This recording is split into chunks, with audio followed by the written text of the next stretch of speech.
Sir please मुझे माफ कर दीजिए, मैं सारा कंफ्यूजन सॉर्ट कर दूंगा और अगर आप कहेंगे तो मैं इस बेवकूफ यास्मीन को जॉब से बाहर निकाल दूंगा। हाथ जोड़ते हुए शशिकांत वर्मा ने लकी से कहा, hey everybody, welcome back to the channel. मैं हूं रणवीर सिंह आपके साथ और उम्मीद करता हूं कि आप सब खैरियत में होंगे। आप सुन रहे हैं मुझे कहानियां with Ranveer in association of pocket FM. ऐसी ही दिलचस्प कहानियां सुनने के लिए अभी हमारी एप्लीकेशन पॉकेट एफएम को डाउनलोड करें। यह है 4th एपिसोड हमारी इस सीरीज का। पिछले एपिसोड में मैंने आपको सुनाया था कि किस तरह से यास्मीन ने लकी का होलिया देखकर उसे जज कर लिया था और तो और क्रिमिनल समझकर पुलिस को भी बुला लिया था। आगे कहानी में क्या होता है जानते हैं। इस सब की कोई जरूरत नहीं है, आप भी अपने एम्प्लॉय की तरह जजमेंटल तो हैं, फटकारते हुए लकी ने मैनेजर से कहा।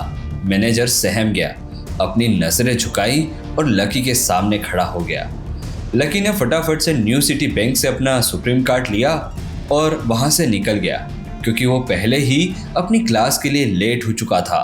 लकी दिल्ली यूनिवर्सिटी के ही एक कॉलेज में पढ़ता है। वो जैसे ही कॉलेज की तरफ बढ़ रहा था तभी अचानक से उसका पैर एक कीचड़ से भरे हुए गड्ढे में पड़ गया। उसका जूता और जीन्स दोनों गंदे हो गए। उसने जैसे तैसे अपने शूज को तो साफ कर लिया पर उसकी जीन्स गंदी ही थी। वो साफ करने ही जा रहा था कि तभी क्लास की बेल बज गई और वो भागता हुआ क्लास की तरफ बढ़ा। जैसे ही वो क्लास की तरफ जा रहा था तभी उसने देखा कि उसके professor Kamalnath Mishra already class में आ चुके हैं और उन्होंने क्लास लेना शुरू भी कर दिया है। कमलनाथ मिश्रा की जैसे ही नजर लकी की तरफ बढ़ी तो वो निराश हो गए।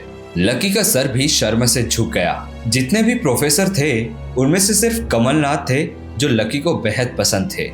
बाकी सारे प्रोफेसर लकी का स्टैंडर्ड का मजाक उड़ाते और उसे पूरी क्लास के सामने जलील करते, पर एक कमलनाथ मिश्रा थे जो उससे हमेशा समान व्यवहार रखते थे। सर झुकाकर लकी धीरे धीरे अपने कदम बढ़ाता है और क्लास में एंटर होता है। तभी एक लड़का हंसते हुए लकी को ताना मारते हुए कहता है, अरे ये फटीचर कब से लेट हो गया। इतने में ही दूसरे लड़के ने ताना मारते हुए कहा, अरे यार इसकी पैंट तो देखो कितनी गंदी है। अरे भाई क्लास में लड़कियां भी होती है, कम से कम साफ कपड़े पहनकर आया करो।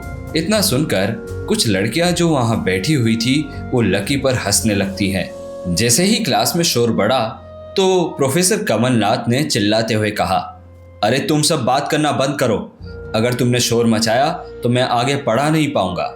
उनकी डांट सुनकर पूरी क्लास शांत हो गई और थोड़ी ही देर में उनकी क्लास भी खत्म हो गई। आज की क्लास यहीं खत्म होती है, हम कल मिलेंगे।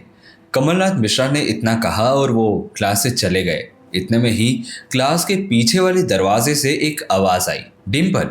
ये आवाज सुनकर पूरी क्लास दंग रह गई और वो पीछे मुड़कर उस दरवाजे की तरफ देखने लगी। वहां और कोई नहीं खड़ा था, वहां राहुल खड़ा था जो कि डिम्पल का नया बॉयफ्रेंड है। जैसे ही राहुल डिम्पल के पास पहुंचा, डिम्पल उससे गले जा लगी।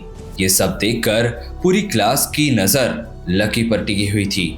किसी को इस बात का कोई अंदाजा नहीं था कि लकी और डिम्पल का ब्रेकअप हो चुका है। डिम्पल राहुल के साथ इतरा रही थी पर वो इस बात से अनजान थी कि अभी अगर लकी चाहे तो राहुल और उसके पिताजी के पुराने बिजनेस को खड़े खड़े खरीद सकता है। जैसे ही राहुल और डिम्पल की नजर लकी पर पड़ी तो उसे चिढ़ाने के लिए वो उसके सामने से गुजरने लगे और अचानक से डिम्पल वहां रुक गई और उसने अपने बैग में से फोन निकाला और उसका कवर निकालकर लकी की तरफ फेंक दिया और कहा कि अब अगर मैं तुम्हारे साथ नहीं हूं तो तुम्हारे इस कवर की भी मुझे कोई जरूरत नहीं, रखो इसे। लकी ने कुछ नहीं कहा। नीचे गिरा हुआ कवर उठाकर उसने अपनी टेबल पर रख दिया। लकी की इंसल्ट करने के लिए राहुल ने डिम्पल के सामने कहा, अरे बेबी इसने तुम्हें फोन का कवर गिफ्ट किया है। अरे फोन का कवर कौन गिफ्ट करता है भला। राहुल लकी की इंसल्ट करने में कोई कसर नहीं छोड़ना चाहता था पर लकी तो मन ही मन मुस्कुरा रहा था और इधर डिम्पल भी कहाँ पीछे हटने वाली थी। उसने राहुल की तरफ देखा और कहा, अरे जिसकी औकात फोन खरीदने की नहीं है तो वो फोन का कवर देकर ही गिफ्ट का काम चला सकता है ना। राहुल ने लकी को चिढ़ाते हुए कहा, कोई बात नहीं बेबी, चलो आज मैं तुम्हें एक नया फोन दिलाता हूँ। कनॉट प्लेस चलते हैं और एक नया फ़ोन आपके लिए खरीदते हैं। इतने में ही डिम्पल कहाँ पीछे हटी।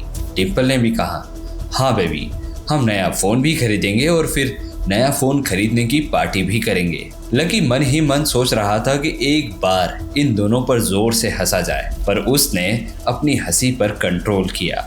लकी इस बात से वाकिफ था कि ये सारी बातें उसे चिढ़ाने के लिए की जा रही है और इन सब बातों का उस पर तनिक भी फर्क नहीं पड़ा। वो दुखी था, खुद के लिए नहीं, डिम्पल के लिए। वो सोच रहा था कि सिर्फ एक बार थोड़ा सा अगर डिम्पल थोड़े दिन रुक जाती, सब्र रख लेती, तो लकी उसके लिए फ़ोन तो क्या, फ़ोन की दुकान तक खरीद कर रख देता। जब राहुल और डिम्पल ने पाया कि उनकी बातों का कोई असर लकी पर नहीं पड़ रहा है, तभी अचानक डिम्पल ने कहा, बेबी चलो यहाँ से, मुझे इस फटीचर की शक्ल नहीं देखनी। डिम्पल तुम ये सब क्या कर रही हो और क्यों कर रही हो? डिम्पल का ये रूप देखकर लकी को बहुत बुरा लग रहा था। तभी अचानक से राहुल ने अपनी नाक फुलाई और गुस्से में डांटते हुए लकी से कहा, ओए फटीचर, अपनी बकवास बंद कर। एक शब्द भी मैं अपनी डिम्पल के लिए नहीं सुन सकता, और अगर तूने कुछ ज़्यादा बकवास करी तो तेरी राजपट पर परेड करवा दूंगा। रहने दे भाई, उसकी ज़रूरत नहीं पड़ेगी। ना ही तो मैं खराब चीज़ें देखता हूँ और ना ही खराब चीज़ों के बारे में बात करता हूँ।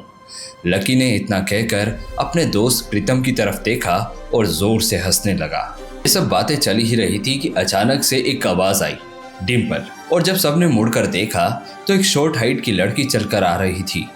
उसने चिल्लाते हुए डिम्पल से कहा, अब तू अपनी हदें पार कर रही है डिम्पल। लकी जैसे अच्छे लड़के को छोड़कर तू इस लफंगी के साथ पड़ी है। अरे मैं तो कहती हूँ कि कॉलेज के किसी गड्ढे में जाकर तुझे डूबकर मर जाना चाहिए। साक्षी, ये तू क्या कह रही है? अपनी जुबान संभाल और फिर बात कर, डिम्पल ने चिल्लाते हुए साक्षी से कहा। साक्षी ने भी फिर पलटकर ही जवाब दिया, अरे सच कह रही हो डिम्पल, तुझे तो शर्म आनी चाहिए। लकी जितना अच्छा लड़का तुझे कभी नहीं मिलेगा, और सच कहूँ तो मुझे नहीं पता था कि तू ऐसी लड़की निकलेगी। इतना कहकर साक्षी एक कदम और आगे बढ़ गई। उधर जब लकी की नज़र राहुल पर पड़ी तो उसने देखा कि राहुल के कान खड़े हो गए हैं, पर राहुल कुछ नहीं कह सकता था क्योंकि साक्षी सच कह रही थी। साक्षी लकी के पास आकर खड़ी होती है और आगे और ताने मारते हुए डिम्पल से कहती है, तू इतना जल्दी कैसे भूल सकती है? तुझे याद है कि लकी हर टफ टाइम में तेरे साथ खड़ा था। अरे जब तू बीमार होती थी और खड़ी नहीं हो पाती थी तो ये बेचारा तेरे लिए खाना बनाता था। अरे इसने तो तेरे कपड़े तक धोए हैं। और तुझे याद होगा जब हम हिमाचल घूमने गए थे और तेरे पैरों में मोच आ गई थी। ये बेचारा अपनी नौकरी छोड़कर भागा भागा रातों रात हमारे पास आया था। इस बेचारे ने तुझसे इतना प्यार किया और तू इसे ही छोड़कर जा रही है। आखिर कौन है ये साक्षी जो डिम्पल को मुंह तोड़ जवाब दे रही है? क्या उसके मन में लकी के लिए कोई फीलिंग है? इन सवालों के जवाब मैं आपको दूंगा नेक्स्ट एपिसोड में। तब तक बने रहिए मेरे साथ और सब्सक्राइब करें अभी हमारे इस चैनल को।